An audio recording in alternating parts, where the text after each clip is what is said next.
Hello, I'm Richard from English Whiskies, and today I'm going to be tasting the flagship release from Spirit of Yorkshire Distillery. But before we do that, let's have a quick look around the distillery. The Spirit of Yorkshire Distillery started production in 2016, and they were guided and mentored by the late great Dr. Jim Swan. Now, the distillery building may not look quite like your typical Scottish distillery with the lovely pagoda tops, but it is situated in a rather beautiful part of North Yorkshire.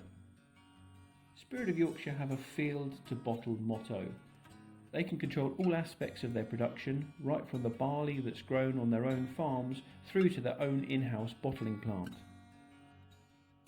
The distillery also has the largest pot stills in the UK outside of Scotland. This could give them a real edge in the future as we see a demand for English whisky growing. Some of the smaller craft distilleries may have a trouble keeping up with the demand, but Spirit of Yorkshire could become one of the biggest players in English whisky.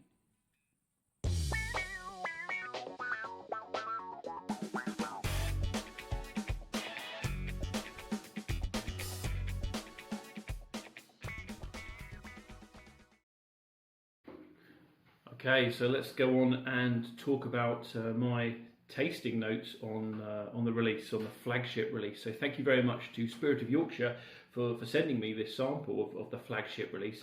Now, I'm not going to be like one of those other posters that sometimes pause and pretends to do a live tasting and reaction. As you can see from the sample, I've already had some, and because sometimes on the spot, I don't know if I'm going to get my words across and my tasting notes properly. So I have already had some, and I've kind of formed a bit of an opinion. But I will taste along now.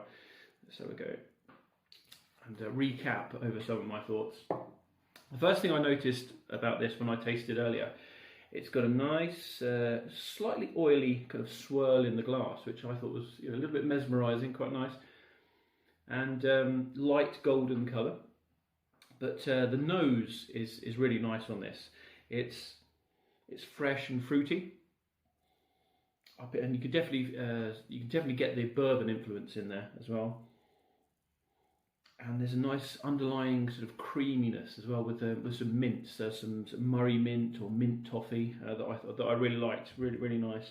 So yeah, it's something I could lose my nose in for a good few minutes on this one. Very nice, very attractive. Now in the palate.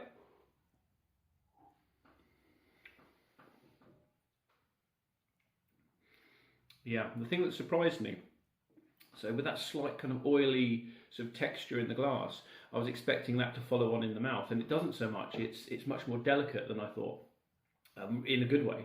And as the sweetness comes out, you still get some of the notes from the nose, but there's a nice sweet fruity nature to it. Get a little bit more of the bourbon influence, a little bit of vanilla coming through as well. But what I really liked was the finish there. It's got one of those finishes that, and I guess this is exactly the point of a house style whiskey. It's one of those finishes that isn't too long, but it's enough to tell your brain, you like that, didn't you? Go on, go back and have another one. And that's why so much of this has disappeared. So yeah, very well balanced. It's approachable, but there's enough complexity in there as well to be really attractive to the more experienced whiskey drinker. So as a house style, as a flagship, I think this has very much done the job and ticked all of those boxes. It's a great release. One thing that I think will be interesting with this is now Spirit of Yorkshire have obviously got the capacity to have a house whiskey. Some of the other English whiskey distilleries perhaps haven't got enough stocks to be able to have an effective house brand at the moment, a flagship like Spirit of Yorkshire have. So it would be interesting to compare this one, like the first release, to one in 5 years' time to see if that kind of consistency is still following through. Because if you can keep doing this, Spirit of Yorkshire, I think you're onto a winner.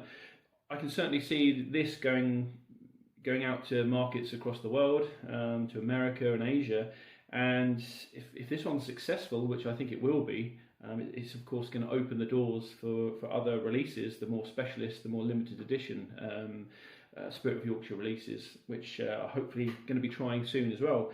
But no, Spirit of Yorkshire, congratulations. As a house style, as a flagship brand, I think you've done a pretty cracking job, so well done.